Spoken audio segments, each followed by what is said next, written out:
ખેડૂતોનું આંદોલન હવે ધીમે ધીમે જોર પકડી રહ્યું છે. હવે ખેડૂતો જેતપર સુધી સીમિત નથી રહ્યા. તેઓ સુરેન્દ્રનગર પણ જઈ રહ્યા છે, તેઓ દ્વારકા પણ જઈ રહ્યા છે, કચ્છ પણ જઈ રહ્યા છે અને હવે તેઓ જામનગર પણ જઈ રહ્યા છે. ઉદ્દેશ એક જ છે કે કલેક્ટર ઓફિસ જઈને એ કહેવું કે સરકારનું જે પરિપત્ર હતું 2 ગણાનું એ મંજૂર નથી. ધીરે ધીરે રોષ પણ વધી રહ્યું છે અને ભાજપને ઉખેડી ફેંકવાની ચીમકી પણ અપાઈ રહી છે અને ખેડૂતોને એક રહેવાની અપીલ પણ કરાઈ રહી છે. નમસ્કાર, હું છું ચિંતામણી પુત્ર અનિલ પટેલ. સ્વાગત છે આપનો અમારા કાર્યક્રમમાં.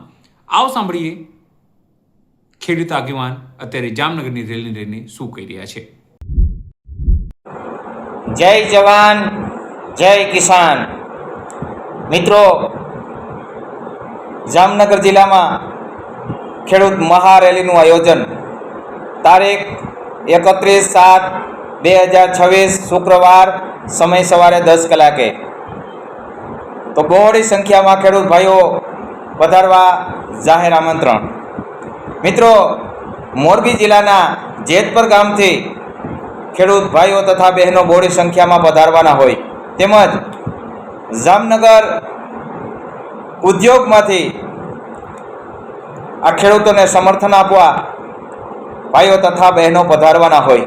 તો મિત્રો, જામનગર જિલ્લાના તમામ તાલુકાના ટોટલી ગામડાઓના ખેડૂત ભાઈઓને એક વિનંતી કે આપણા ખેતરમાં તાર આવતા હોય, આપણા ખેતરમાં વીજ પોલ આવતા હોય તો આપણે ફરજિયાત હાજરી આપવી આપણી ફરજ છે.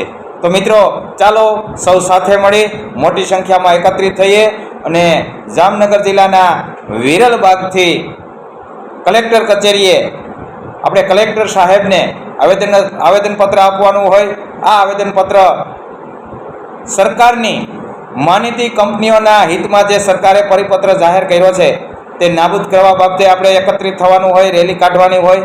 તો મિત્રો, જેતપર ગામથી ભાઈઓ તથા બહેનો પધારતા હોય અને જામનગર ઉદ્યોગમાંથી ભાઈઓ તથા બહેનો રેલીમાં જોડાતા હોય તો મિત્રો, જામનગર જિલ્લાના તમામ તાલુકાના ટોટલી ગામડાઓના ખેડૂતો ભાઈઓ બહેનોએ જેના ખેતરમાં વીજ તાર નીકળે છે, જેના ખેતરમાં થાંભલા ઊભા થવાના છે, તેમજ જે ખેડૂત ભાઈઓની જમીનમાં ગેરરીતિ થઈ છે, માપણીમાં ભૂલ થઈ છે, તેમજ આપણને ખેત પેદાશોના મોંઘવારી પ્રમાણે ભાવ મળતા નથી, તો ચાલો સૌ સાથે મળી અને બહોળી સંખ્યામાં એકત્રિત થઈએ અને રેલીને આપણે સમર્થન આપીએ.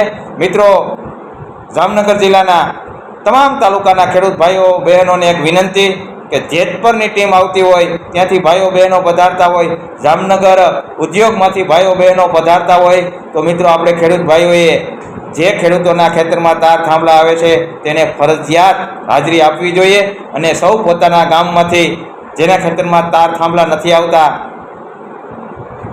તો આપણા પાડોશીને, આપણા સીધા પાડોશીને, આપણા સગા સંબંધીને આમંત્રિત કરી અને મિત્રો મોટી સંખ્યામાં બહોળી સંખ્યામાં ખેડૂત ભાઈઓ બહેનો આપણે રેલીમાં જોડાઈએ અને સરકારને અવાજ ઉઠાવીએ કે હવે તમારી મનમાની નહીં ચાલે, અમે જાગી ગયા છીએ.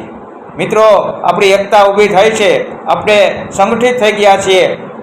તો સરકારશ્રીને આપણે બહોળી સંખ્યામાં ભાઈઓ તથા બહેનો એકત્રિત થઈ અને આપણે રજૂઆત કરીએ કે જે પરિપત્ર કંપનીના હિતમાં છે નાબૂદ કરો, અમારી જે માંગણી છે એ વહેલી તકે પુરવાર કરો. નથી જોતા થાંભલા, અમારે નથી જોતા અમારા ખેતરમાંથી તાર, મિત્રો નથી જોતું અમારે સરકારનું કાંઈ કે કંપનીનું વળતર. મિત્રો, આ બાબતે મિત્રો આપણે બહોળી સંખ્યામાં એકત્રિત થઈએ. જય જવાન જય કિસાન, વંદે માતરમ, ભારત માતા કી જય.